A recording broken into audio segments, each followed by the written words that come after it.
Assalamualaikum warahmatullahi wabarakatuh. Perkenalkan, nama saya Muhammad Ali Ramadan, NIM 2120222180. Di sini saya akan menjelaskan tugas dari Pancasila dan Kewarganegaraan. Di sini saya akan menjelaskan 3 materi yang saya rangkum menjadi satu. Yang pertama, demokrasi dan negara hukum di Indonesia. Yang kedua, pendidikan kewarganegaraan, dan ketiga, wawasan dan ketahanan nasional. Oke, yang pertama, konsep demokrasi Indonesia. Pengertian: demokrasi adalah sistem pemerintahan dari rakyat, oleh rakyat, dan untuk rakyat. Ciri khas demokrasi Indonesia yaitu berlandaskan Pancasila dan Undang-Undang Dasar 1945. Berikutnya ada juga prinsip demokrasi. Yang pertama, kedaulatan rakyat. Yang kedua, persamaan hak. Ketiga, kebebasan individu. Keempat, supremasi hukum. Dan yang kelima, pemilu bebas dan adil. Kemudian, pelaksanaan demokrasi di Indonesia. Yang pertama, pemilu langsung. Sejak tahun 2004, Indonesia menerapkan sistem pemilihan umum langsung untuk memilih presiden, gubernur, bupati, dan wali kota. Kemudian, peran partai politik. Partai politik berfungsi sebagai jembatan antara rakyat dan pemerintah. Ketiga, kebebasan pers. Pers bebas menjadi pilar keempat demokrasi yang berperan penting dalam mengawasi jalannya pemerintahan dan menyuarakan kritikan publik. Berikutnya, Indonesia sebagai negara hukum. Pengertiannya, negara yang berdasar pada hukum, bukan kekuatan semata. Ciri utamanya yaitu supremasi hukum, persamaan di depan hukum, peradilan bebas, dan perlindungan hak asasi manusia atau HAM. Prinsip dan dukungan penegak hukum. Yang pertama, legalitas. Kedua, due process of law. Yang ketiga, kepastian hukum. Keempat, keadilan.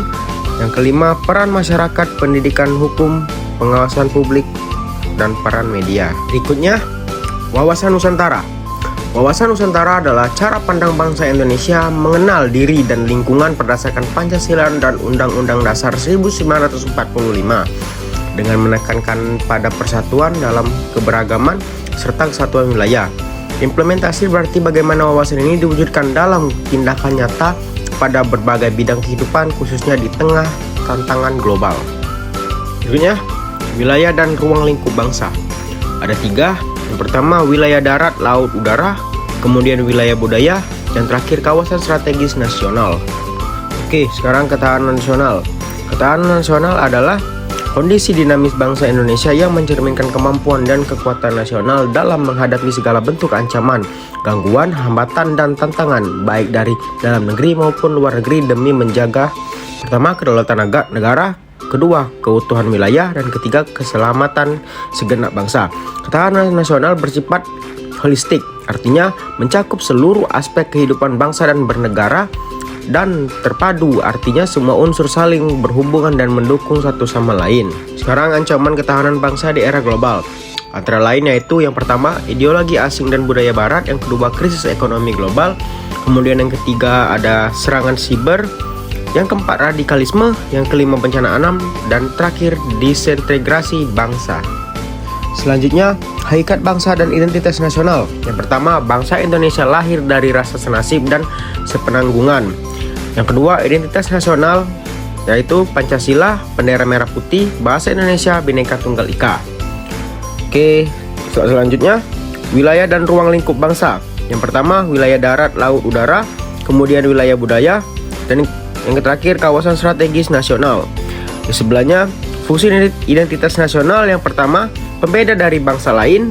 Yang kedua, pemersatu bangsa. Yang ketiga, landasan menghadapi globalisasi. Dan keempat, pembunuh rasa cinta tanah air.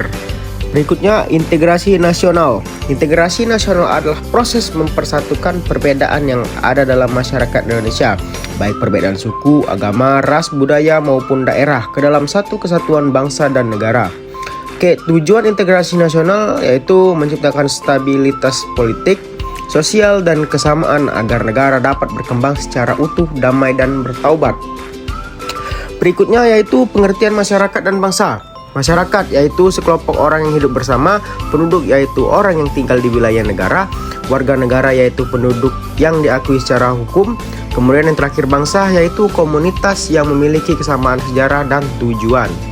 Berikutnya, hak dan kewajiban warga negara dalam Undang-Undang Dasar 1945. Haknya yang pertama pendidikan, yang kedua pekerjaan, dan ketiga perlindungan hukum. Ada juga kewajibannya. Yang pertama, membela negara. Yang kedua, menjunjung tinggi hukum. Dan yang ketiga, mengikuti pendidikan. Oke, berikutnya itu ada juga pendidikan demokrasi di kampus. Ada beberapa yang bisa kalian ikuti. Yang pertama, BEM, HIMA, forum diskusi dan pemilu kampus, demonstrasi damai, dan yang terakhir pengembangan sikap toleransi kritis dan adil. Baiklah, yang terakhir adalah penutup. Wawasan kebangsaan, demokrasi, dan hukum adalah fondasi bangsa Indonesia yang harus dipahami dan didamaikan oleh setiap warga negara, khususnya generasi muda. Oke, itulah materi yang bisa dapat saya jelaskan. Semoga yang menonton video ini bisa bermanfaat. Apabila ada salah kata, saya mohon maaf. Kepada Allah saya mohon ampun. Sekali lagi terima kasih. Wabillahi taufiq wal hidayah. Wassalamualaikum warahmatullahi wabarakatuh.